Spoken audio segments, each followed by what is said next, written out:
I learned from the insurance business is actuary, insurance actuary, if you will. What we need to remember is actuary predated events like the oil spill from the Costco Busan in San Francisco Bay back in November, September 11th, and the wreck of the Exxon Valdez in Prince William Sound. That being said, I learned a lot from the Wave Energy Forum that was held in January here in Fort Bragg. I went there with an open mind. I learned a lot, and perhaps I learned too much. I think Finavera perhaps shouldn't have even been there, because when I could see visually what these things look like underwater junkyards with wire rope and power cables and neutral buoyancy buoys and more cable.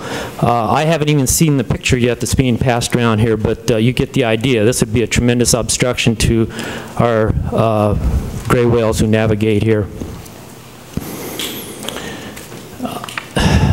I'll be back in 2 years speaking again when FERC issues the permanent permits for the wave energy buoys. But I think you can see where I'm going with my thought process here. Actuary shows us that there will be a tanker, a rust bucket tanker, a foreign flag, or perhaps fuel barges in tow, heading down the coast. They'll plow through one of these wave farms some night, and we know the seas run high here, and I know my time is up. You can't clean up an oil spill. The closest skimmers are in Portland, Oregon, and San Francisco Bay. Having been involved with the oil cleanup in Prince William Sound after the wreck of Exxon Valdez, that oil is still there. Remember, Alaska lies in 5 time zones. So when somebody just got back from a cruise and said, oh, well, we didn't see any oil up there, remember, Alaska's big enough, those cruise ships don't need to go where the oil still is. And let me close by saying that I'll be going up there in July, and if anybody here wants to go with me, I've made this offer before. I'll show you the oil in Prince William Sound. It's still there. It's on the rocks. It's on the beaches.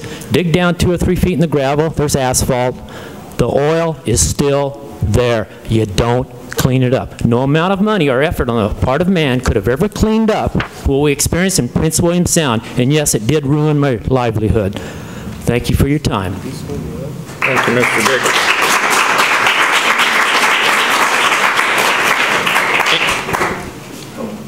Yes, Ann Kissick. Good afternoon. Is this on? Am I on? Yes. Yes, my name is Ann Kissick. I hope you can hear me. Thank you for this opportunity to speak in front of you.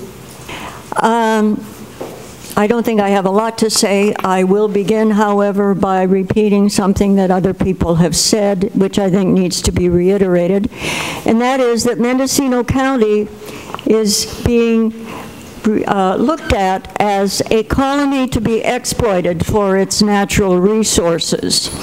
Now, corporations who are interested in attempting to utilize and exploit all of our natural resources are very, very skilled at taking the verbiage of ecological groups and exploiting it for their own uses, i.e. green wave energy. And of course it is not at all green wave. Perhaps it's black wave. I have actually just very little to say. You've already heard Mr. Davies present to you the map and also indicate to you the weight of 700 pounds of at least part of the equipment that is going to be used. The question that comes into my mind in terms of that and a lot of the other equipment of which I'm sure most of us still are not familiar is how does all of this impact on this area from the standpoint of earthquakes? Now that is something that is very much in our environment. And I would urge the Board of Supervisors to take a serious consideration of that aspect of our existence here, and also to really not concede to very easily, or my preference would be not at all, to corporations that come in an attempt to exploit what we have here, the beauty, the whale migrations, the fishing industry, tourism, just for their own particular uses. Thank you very much for your attention. Thank you. My name is Judy Filer, and I've been a resident of the coast here for 10 years. However, I'm almost 70, and I've been coming here since I was 2 years old. My family and my siblings have enjoyed this coast all these years. I still have relatives that come back here whenever they can to enjoy this coast.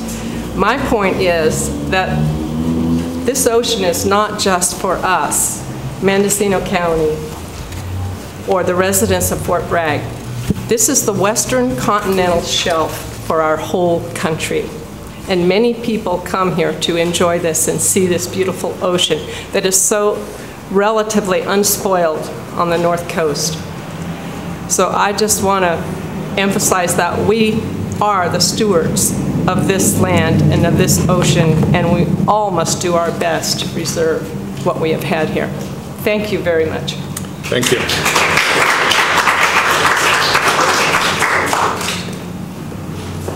Hello, Ian Caliendo with Pacific Gas and Electric. I just wanted to let the board know, based on some community feedback we had in the past few weeks, we would like to bring our study plans for the preliminary permit to the community. So I've arranged for next Tuesday, 4/15, from 5:30 to 7:30 to have a public presentation here in the Fort Bragg Town Hall, just to present on our plans and get public comment on that. I've also approached the city, and they will be putting an agendized item on the city council meeting on the 14th, next Monday. And I also offer to speak before the board on the 15th as well. If that doesn't work for the agenda, I'm happy to arrange another time to do that. This would allow us to bring our plan before the community and these local entities before we have to submit to FERC. And so we would like to do that, and we were asked to, so we're happy to do that. And I just want to conclude, the very first speaker said something very important at the end. It was a good idea in terms of finding a small enough area to do a pilot project, and to do this at a very small scale to begin to address all of the concerns that were addressed in a very small scale way. And that's exactly what we've proposed to do in our permit. So, I got a question. Question?